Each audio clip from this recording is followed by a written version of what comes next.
Good morning my dear student, myself Alok. Welcome to my channel. Student, आज हम discuss करने जा रहे हैं concentration of a solution obtained by mixing other solution. Let suppose student, आपके पास कोई सॉल्यूशन ए है और सॉल्यूशन बी है, और अब आपने उन दोनों सॉल्यूशन को मिक्स कर दिया और एक डिफरेंट सॉल्यूशन बनाया, लेट सपोज सी। तो उस जो सॉल्यूशन सी है जो ऑब्टेन हुआ आफ्टर द मिक्सिंग, उसकी कंसंट्रेशन क्या होगी या उसकी मोलैरिटी क्या होगी। तो how to calculate the molarity of a solution obtained by mixing the other solution we will discuss today. Correct. So student, हमने यहाँ पे लिखा हुआ है same solution A plus solution B gives solution C. Information क्या क्या given है student, वो देख लेते हैं। m1 is molarity of solution A is given, V1 is volume of solution A is given, M2 is molarity of solution B is given, V2 is volume of solution B is given, M3 that is molarity of final solution C, ये हमें calculate करना है student है। Correct है। V3 is a volume of final solution. तो हमें पता है स्टूडेंट, जो V3 होगा, जो सॉल्यूशन जो मिलेगा वो तो क्या होगा, V1 प्लस V2 ही होगा। करेक्ट है ना। So V3 is equal to sum of the volume of solution A plus solution B। Correct है। That is V3 is equal to V1 plus V2। Clear student. So यहाँ पे student हम एक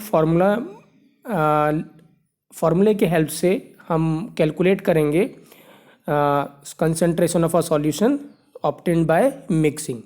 ठीक है। इसीलिए हम इस फार्मूले को जो नाम देंगे वो क्या बोलेंगे, मिक्सिंग फार्मूला। क्या बोलेंगे, मिक्सिंग फार्मूला। क्योंकि ये जो हम यहाँ पे जो कंसंट्रेशन निकाल रहे हैं या मोलैरिटी निकाल रहे हैं वो हम किसकी, उस सॉल्यूशन के निकाल रहे हैं जो कि ऑब्टेन हुआ है after mixing of other solution. Clear student. अब यहाँ पे अगर स्टूडेंट मेरा प्रीवियस वीडियो आपने अगर आप ध्यान से देखा हो तो हमने बोला था m इंटू वी क्या होता है, मोल्स। करेक्ट है ना। क्लियर है। सो हमें अगर फाइनल सॉल्यूशन की मोलैरिटी निकालनी है तो मोलैरिटी हमेशा क्या होता है, मोल्स अपॉन वॉल्यूम। तो मोल्स का मतलब क्या, total moles upon total volume. Correct है। सो ये मोलैरिटी किसकी मिलेगी, M3 की। दैट इज M3 होगा molarity, that is molarity of solution C। Correct है ना। इसी को हम मोलैरिटी ऑफ मिक्सिंग भी कहते हैं। जो M3 है इसी को हम क्या कहते हैं, मोलैरिटी ऑफ मिक्सिंग भी। करेक्ट है ना। सो दिस मीन्स जो M3 होगा that is molarity of solution C will be equal to total moles upon total volume. Correct है ना। क्योंकि मोलैरिटी हमेशा क्या होगा, मोल्स अपॉन वॉल्यूम। तो अगर आप मोलैरिटी फाइनल सॉल्यूशन के निकाल रहे हैं, इसका मतलब टोटल मोल्स जो solution A plus solution B से आया है डिवाइड बाय टोटल वॉल्यूम जो सॉल्यूशन A से और सॉल्यूशन B से आया है। दिस मीन्स जो सॉल्यूशन C की मोलैरिटी होगी that is M3 will be equal to total moles upon total volume. Total volume student हमें पता है वो क्या होने वाला है, जिसको हमने बोला था V3, VT को हमने क्या कहा था, V3, and V3 is equal to क्या है, V1 प्लस V2। करेक्ट। अब स्टूडेंट जो N2 है वो N टोटल वो क्या होगा, तो इसका मतलब जो मोल्स हमें मिलेंगे सॉल्यूट के वो सॉल्यूशन A से भी मिलेंगे और B से भी मिलेंगे। करेक्ट है। सो दिस मीन्स जो सॉल्यूशन A से मिल रहा है, लेट्स सपोज वो मोल्स कितने हैं, N1, और जो सॉल्यूशन B से मोल्स मिल रहे हैं वो कितने हैं, N2। करेक्ट है। सो दिस मीन्स जो NT है वो क्या है, the total moles that is N1 plus N2। और मैंने प्रीवियस वीडियो में बताया था स्टूडेंट, N1 जो होता है वो M1 इंटू V1 होगा, that is molarity into volume, और जो N2 होगा वो क्या होगा, M2 इंटू V2। करेक्ट है। क्योंकि मोलैरिटी इंटू वॉल्यूम क्या होता है, मोल्स। तो अगर M1 V1 को मल्टीप्लाई करेंगे तो आपको N1 मिलेगा, और M2 V2 को मल्टीप्लाई करेंगे तो N2 मिलेगा। दिस मीन्स जो NT हुआ वो क्या हुआ, M1 V1 plus M2 V2। Correct है ना। और जो VT था that is total, that is equal to क्या था, V1 प्लस V2। इसका मतलब स्टूडेंट हमें टोटल वॉल्यूम्स मिल गया और टोटल मोल्स मिल गए। Now we can calculate the M3। तो M3 क्या होगा स्टूडेंट, M3 का हमने बोला था M3 जो होगा वो क्या था, NT अपॉन कितना, VT। तो NT कितना है student, M1 V1 plus M2 V2 upon V1 plus V2, correct. So this is M3। Clear student. So last में मैंने यहाँ पे यही लिखा हुआ है, M3 is equal to M1V1 plus M2V2 upon V1 plus V2। Very very important student formula मैंने यहाँ पे लिखा भी है, बहुत इंपॉर्टेंट है। मैंने प्रीवियस वीडियो में भी बताया था कि जो अब हम आगे वाले टॉपिक पढ़ने वाले हैं रिलेटेड टू कंसंट्रेशन, वो बहुत ही इंपॉर्टेंट है। मैक्सिमम क्वेश्चन जो एग्जाम में आते हैं वो इन्हीं टॉपिक से आते हैं, करेक्ट है। तो आगे के जो भी 2-3 वीडियो हैं वो बहुत ही इंपॉर्टेंट है, तो प्लीज़ आप कंसंट्रेट करिएगा, तो ध्यान से सुनिएगा, करेक्ट है, क्लियर। और जो भी इंपॉर्टेंट लगे आप उसको नोट करिएगा, correct. So student, what is M3? M3 is the molarity of a solution obtained by mixing other solutions, correct है ना। तो यहाँ पे जो M3 है वो हमें वॉल्यूम मोलैरिटी किसकी है, सॉल्यूशन C की। M1 थी मोलैरिटी सॉल्यूशन A की, M2 थी मोलैरिटी सॉल्यूशन B की। तो सॉल्यूशन A से जो हमें मोल्स मिलेगा N1 वो कितना मिलेगा, M1V1, और जो सॉल्यूशन B से जो N2 मिलेगा मोल्स वो कितना मिलेगा, M2V2। वॉल्यूम टोटल कितना हो जाएगा, सो टोटल मोल्स कितने हो जाएंगे स्टूडेंट, M1V1 प्लस M2V2, और टोटल वॉल्यूम कितना हो जाएगा, V1 plus V2, correct. I hope student आपको क्लियर हुआ होगा ये how we have calculated the molarity of a solution obtained by mixing other solutions, correct. आइए स्टूडेंट क्वेश्चन डिस्कस करते हैं। Calculate the molarity of a solution obtained by mixing, and first 2 part में student question है ये। 100 ml of 0.2 molar H2SO4 with 50 ml of 0.1 molar HCl। क्या है, first part है 100 moles of 0.2 molar with 50 ml of 0.1 molar HCl, correct. So आइए इसको solve करते हैं पहले, सेकंड पार्ट हम बाद में डिस्कस करेंगे। अब स्टूडेंट यहाँ पे मैं एक इंपॉर्टेंट बात बता रहा हूँ, बहुत ही इंपॉर्टेंट है, वो आप ध्यान से सुनिएगा, ठीक। अगर आप देखें जो सॉल्यूशन ए है, अगर हम बात करें सॉल्यूशन ए क्या है, H2SO4, करेक्ट। और जो सॉल्यूशन बी है वो क्या है, HCl। क्या मुझे बता सकते हैं दोनों क्या हैं, एसिड की बेस, दोनों ही क्या है, सॉल्यूशन ए और सॉल्यूशन बी दोनों ही क्या हैं, एसिड्स हैं। तो अगर स्टूडेंट सॉल्यूशन दोनों सॉल्यूशन जो आप मिक्स कर रहे हैं उनका नेचर सेम है, नेचर सेम का मतलब एक एसिड है तो दूसरा भी एसिड है, अगर एक बेस है तो दूसरा भी बेस है, या एक सॉल्ट है एक सॉल्ट है दूसरा भी सॉल्ट है, और दोनों में एक आयन कॉमन है, करेक्ट, जो कि हम अभी केस डिस्कस करेंगे, करेक्ट है। तो अगर ऐसा केस होता है जब सॉल्यूशन ए और सॉल्यूशन बी जो आप मिक्स कर रहे हैं उनका नेचर सेम होता है, तो नेचर सेम होगा इसका मतलब उनके बीच में कोई भी रिएक्शन नहीं होगी, करेक्ट है। तो आपको कोई भी रिएक्शन यहाँ पे नहीं करानी है, इसका मतलब H2SO4 प्लस HCl कुछ भी नहीं मिलेगा, करेक्ट है ना। सो आपको यहाँ पे कोई रिएक्शन नहीं करानी है, सिर्फ आपको सीधे फॉर्मूला लगाना है कि इसका मिक्सिंग का, that is M1V1 plus M2V2 upon V1 plus V2 to calculate the molarity of a solution obtained by mixing, correct है ना, क्लियर। मैं रिपीट कर रहा हूँ, अगर दोनों सॉल्यूशन का नेचर सेम है this means no reaction will occur, nature same का मतलब बोथ आर एसिड्स और both are base, this means no reaction will occur, we will directly apply the formula of mixing, that is M3 is equal to M1V1 plus M2V2 upon V1 plus V2, correct. अब देखिए दूसरी बात student क्या है, यहाँ पे हमेशा ज़्यादातर जो केमिस्ट्री में जो वॉल्यूम गिवन होगा वो हमेशा ml में गिवन होता है, किस में गिवन होगा, ml में। तो मैंने प्रीवियस वीडियो में बताया था स्टूडेंट, अगर आप M1V1 करते हैं और वॉल्यूम ml में है तो हम इसको क्या बोलेंगे, मिली मोल्स, क्या बोलेंगे, मिली मोल्स, करेक्ट है ना। सो M1V1 क्या मिलेगा यहाँ पे, अगर हम M1V1 को मल्टीप्लाई करेंगे क्योंकि वॉल्यूम क्या है, ml में है, तो आप इसको ml में ही रहने दीजिए, no need to change in litre. Student मैं आपको एडवाइस कर रहा हूँ कि आप लीटर में कन्वर्ट ना करें, let it remain in the ml only, ठीक है। अभी मैं रीज़न बताऊँगा ऐसा क्यों है। अगर दोनों का वॉल्यूम क्या है, ml में है, तो आपको चेंज करने की ज़रूरत नहीं है। दोनों का वॉल्यूम, अगर एक का वॉल्यूम लीटर में है और एक का ml में है तो आपको चेंज करने की ज़रूरत पड़ेगी, करेक्ट है ना। तो आपको सेम करना पड़ेगा, दोनों का वॉल्यूम सेम यूनिट करनी पड़ेगी दोनों के वॉल्यूम की, करेक्ट है ना। सो यहाँ पे दोनों वॉल्यूम क्या है, ml में है, तो हमें यहाँ चेंज करने की ज़रूरत नहीं है, ठीक है, राइट। तो आइए स्टूडेंट हम देखते हैं क्या क्या इन्फॉर्मेशन गिवन है। H2SO4 की मोलैरिटी कितनी गिवन है, M1.2 एंड वॉल्यूम कितना 100 ml। HCl की मोलैरिटी 0.1 M2 दैट वॉल्यूम कितना 500 ml। M3 फाइनल सॉल्यूशन की मोलैरिटी हमें कैलकुलेट करनी है और जो V3 है वो क्या होगा V1 plus V2। Applying the formula of mixing that is M1 V1 plus M2 V2 upon V1 plus V2। हमने सभी वैल्यू पुट कर दी स्टूडेंट। तो जब हम कैलकुलेट करेंगे तो हमें जो मोलैरिटी मिलेगी वो 0.016 मोलर मिलेगी। कितना मिलेगा 0.166 मोलर। करेक्ट। अब आप ध्यान से देखिए स्टूडेंट क्या है यहाँ पे, मैंने यूनिट चेंज नहीं करा वॉल्यूम का। क्यों नहीं किया, देखिए जब आप न्यूमरेटर में देखते हैं M1V1 प्लस M2V2 तो ये क्या है मिली मोल्स, राइट। देखिए M1V1 प्लस M2V2 ये किस में मिली मोल्स में, और V1 प्लस V2 भी क्या है ml में है, मिलीलीटर है। तो इसका मतलब ये जो मिली और ये मिली क्या हो जाएगा कैंसिल। आपको फाइनल आंसर क्या मिलेगा moles per litre that is molarity. Correct. इसीलिए हमने यहाँ पे क्या किया था, यूनिट को चेंज नहीं किया।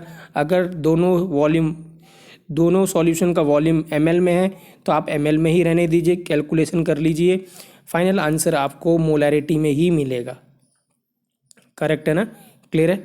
No need to change the unit. मैं रिपीट कर रहा हूँ, अगर दोनों सॉल्यूशन का वॉल्यूम सेम है, ml में हो या लीटर में हो, आपको कुछ भी चेंज करने की ज़रूरत नहीं है। करेक्ट है। मैं यहाँ दोबारा एक्सप्लेन कर रहा हूँ। M1V1 प्लस M2V2 जब वॉल्यूम ml में था तो क्या था मिली मोल्स, दैट करेक्ट है ना। और V1 प्लस V2 की वॉल्यूम क्या है मिली लीटर। सो मिली से मिली कैंसिल हो जाएगा, आपको क्या मिलेगा N/V that is moles upon volume in litre, और वो किसके बराबर होगी मोलैरिटी। इसलिए हमने जो यूनिट लिखा है वो क्या लिखा था यहाँ पे 0.166 मोलर। करेक्ट। लास्ट में स्टूडेंट मैंने वही पॉइंट लिखा है, तो जो मैंने स्टार्टिंग बोला था कि when nature of both the solutions are same then simply apply the mixing formula to calculate the molarity of final solution. मैं रिपीट कर रहा हूँ, मैंने नीचे क्या लिखा हुआ है लास्ट में, when the nature of both the solutions are same then simply apply mixing formula to calculate molarity of final solution। Student ये क्या है molarity of a final solution। Correct, last line. I hope student clear हुआ होगा आपको ये question. Next question है student, हाँ next question पहले यहीं पे देखते हैं। नेक्स्ट क्वेश्चन था क्या स्टूडेंट, सेकंड पार्ट था इसका, 100 ml of 0.1 molar H2SO4 with 50 ml of 0.1 molar NaOH। Correct. अब आप स्टूडेंट यहाँ पे देख सकते हैं जो एक सॉल्यूशन है वो तो एसिड है और जो दूसरा सॉल्यूशन है वो क्या है बेस है। करेक्ट। इसका मतलब क्या है, यहाँ पे दोनों का नेचर अपोजिट है, दिस मीन्स रिएक्शन होगी। करेक्ट है ना, क्या होगी रिएक्शन होगी। तो आपको इस प्रॉब्लम को कैसे सॉल्व करना है वो पहले हम डिस्कस कर रहे हैं, उसके बाद फिर हम कैलकुलेशन देखेंगे। स्टूडेंट आपको क्या करना है, वही स्टेप्स फॉलो करने हैं इस केस में जो आपने प्रीवियसली फॉलो किए थे लिमिटिंग रीजेंट के केस में। क्लियर है। तो आपको सबसे पहले क्या करना था, मोल कॉन्सेप्ट अगर अप्लाई करते हैं तो आपको पहले रिएक्शन लिखनी है, रिएक्शन लिखने के बाद उसको कम्प्लीटली बैलेंस्ड करना है। थर्ड स्टेप में आपको क्या फाइंड करना है, लिमिटिंग रिएजेंट। करेक्ट है ना। तो इसका मतलब जब आप लिमिटिंग रिएजेंट फाइंड कर लेंगे, जब रिएक्शन होगी कंप्लीट हो जाएगी तो लिमिटिंग रिएजेंट का है तो अमाउंट कितना मिलेगा 0, कंप्लीटली कंज्यूम हो जाएगा। बचा क्या रह जाएगा, एक्सेस रिएजेंट जो रिमेनिंग है। करेक्ट है। तो आपको जब ऐसे सॉल्यूशन की कंसंट्रेशन बतानी है, मोलैरिटी बताना है जिसमें रिएक्शन हो रही हो, उसमें आपको जो कंसंट्रेशन बतानी है वो ऑलवेज बताना है इन terms of excess reagent remaining in the solution. मैं रिपीट कर रहा हूँ मैं कि जब आपने दो सॉल्यूशन लिए हैं और उन दोनों सॉल्यूशंस के बीच में कुछ रिएक्शन हो रही है तो आप क्या करेंगे, पहले लिमिटिंग रिएजेंट फाइंड करेंगे।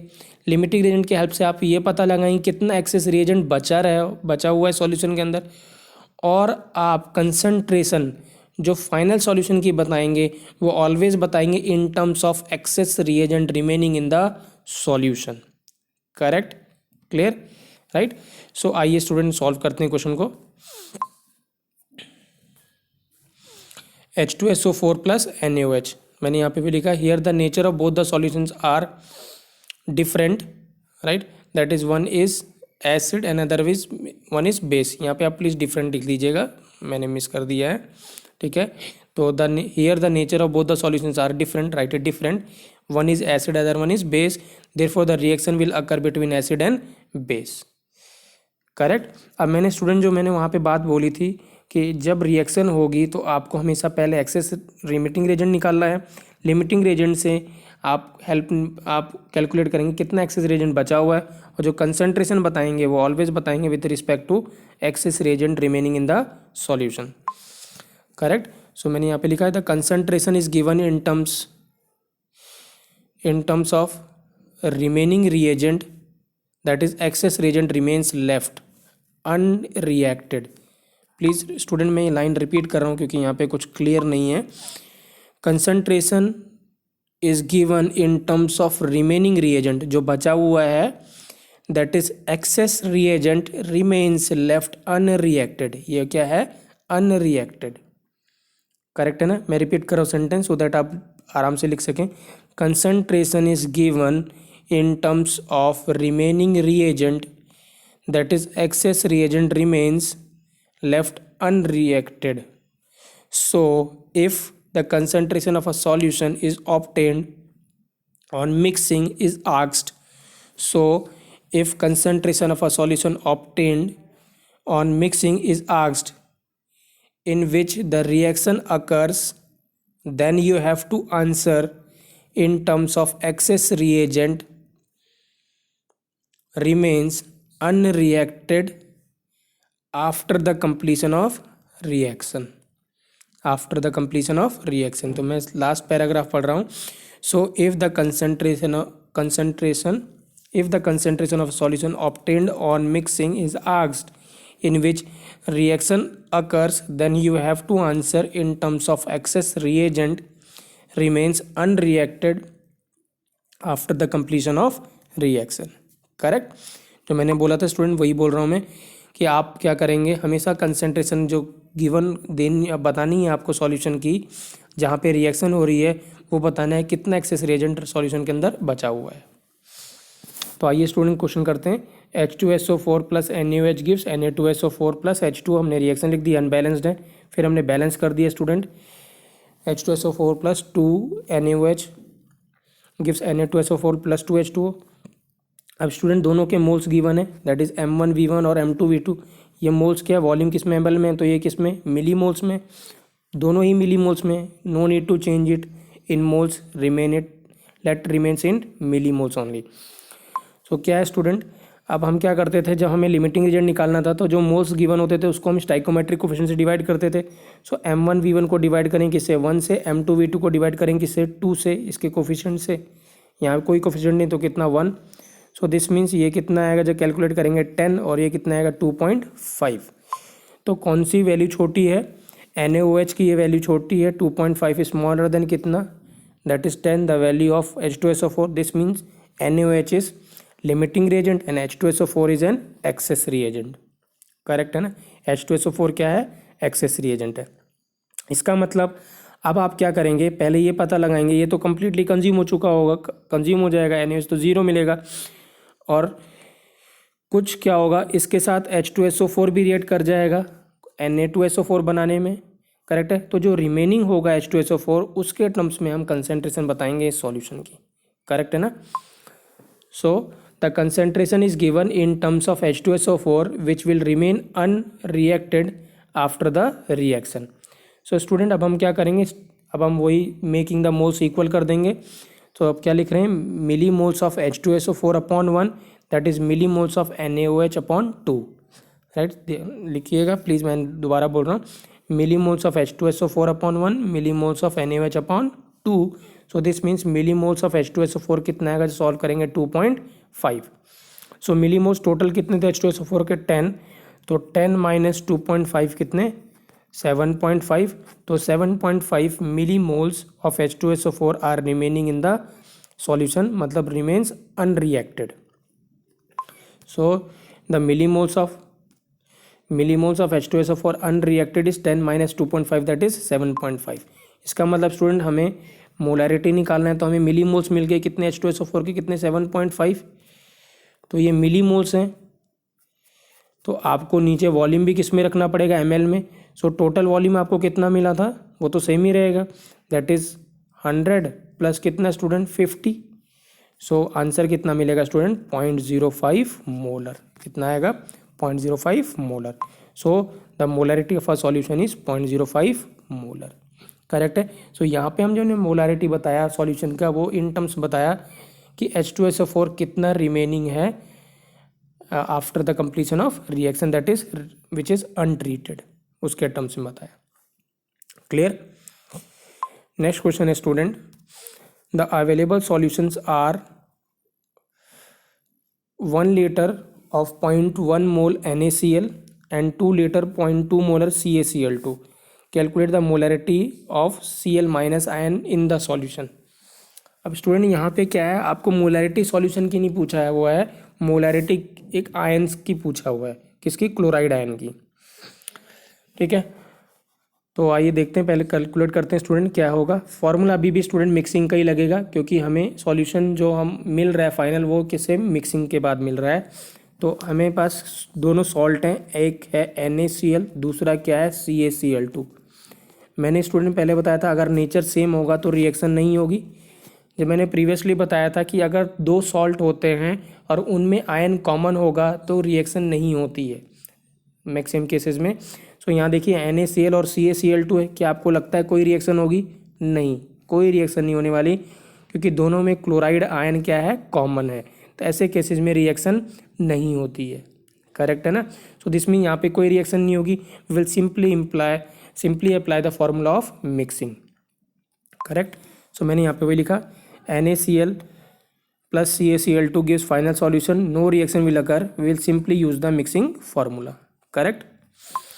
सो अब स्टूडेंट ध्यान से देखिएगा, हमें क्या निकालना है, हमें निकालना है क्लोराइड आयन की कंसंट्रेशन निकालनी है।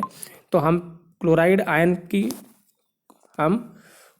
आयन के मोल्स निकालने किससे, NaCl से कितने मिल रहे हैं, और क्लोराइड आयन के मोल्स कैलकुलेट कर रहे थे किससे, CaCl2 से मिल रहे हैं। So total moles upon total volume कर देंगे तो हमें क्या मिल जाएगा, क्लोराइड आयन की क्या मिल जाएगा, कंसंट्रेशन मिल जाएगी, दैट इज मोलारिटी मिल जाएगा। सो क्लोराइड आयन NaCl से कितना मिलेगा, that is M1 into V1। अब NaCl में स्टूडेंट ये इंपॉर्टेंट है, यहाँ पे NaCl में क्लोराइड आयंस कितने हैं, तो ओनली 1 है, तो आप कितने मल्टीप्लाई करेंगे, 1 से, करेक्ट है। सो M1 V1 into 1 is moles of chloride ion present in NaCl, correct है। यहाँ वॉल्यूम किस में है, लीटर में है, सो इसीलिए मैं यहाँ पे क्या बोल रहा हूँ, मोल्स। सिमिलरली जो Cl माइनस है CaCl2 वो में क्या मिलेगा, M2 इंटू V2, ये करेक्ट है। बट यहाँ पे आयंस कितने क्लोराइड के, 2, तो मल्टीप्लाई किससे करना है, 2 से। वेरी वेरी इंपॉर्टेंट स्टूडेंट, ठीक है, ये प्रीवियस क्वेश्चन आ चुका है, काफ़ी बार पूछा जा चुका है। तो क्या करना है आपको, 2 से मल्टीप्लाई करना है जिस भी आयन की पूछी हुई है आपको, करेक्ट है ना, क्लियर। सो अब हमें क्लोराइड आयन के टोटल मोल्स मिल गए, डिवाइड बाय टोटल वॉल्यूम, तो इसका मतलब क्या निकालेंगे हम, क्लोराइड आयन की मोलैरिटी। तो देखिए मैंने यहाँ पे वही लिखा है, Cl minus in NaCl is 1 into M1 V1, Cl minus in CaCl2 is 2 into M2 V2। So this means chloride ion is equal to 1 into plus 2 into M2 V2 upon V1 plus V2। Student जब 1 into M1 की value कितनी थी, 0.1 into 1, 2 into 0.2 into 2, correct, और 1 plus 2 क्या था, total volume. जब इसको solve करेंगे student you will get chloride ion कितना मिलेगा आपको, 0.3 मोलर, करेक्ट है ना। अगर यही स्टूडेंट आपसे पूछता है कि मोलरिटी सॉल्यूशन की बताइए, तब क्या फ़र्क होता, तब सिर्फ होता M1 V1 plus M2 V2 upon V1 plus V2, correct है ना। तो ये होता है मोलैरिटी ऑफ क्या, सॉल्यूशन, क्योंकि यहाँ पे कोई 1 और 2 नहीं आएगा। अगर मैं यही पूछता कि molarity of Na plus ion बताइए सॉल्यूशन में, तो Na प्लस आयन तो सिर्फ किससे मिल रहा है, NaCl से, और वो कितना मिल रहा है मोल्स, M1 V1। यही अगर Na प्लस का पूछता आपसे तो Na प्लस कितना मिलता, मोल्स कितने थे Na प्लस के, M1 V1, और NaCl में Na कितना है, 1 है, तो M1 V1 अपॉन 1 सेकंड से कोई भी हमें नहीं मिल रहा है Na+, तो सिर्फ मोल्स कितने हुए M1V1 into 1 upon total volume V1 plus V2। ये स्टूडेंट अगर वो आपसे पूछता है कि Ca2+ आयन की मोलैरिटी बताइए, तो आप क्या करते? Ca2+ किससे मिल रहा है? M2V2, right. और NaCl में Ca2+ नहीं है, और है भी ये कितना, एक ही आयन है, into 1 upon V1 plus V2। Correct student? So this is how we can calculate the concentration of each ion obtained by mixing the other solutions. Correct. I hope student आपको क्लियर हुआ होगा।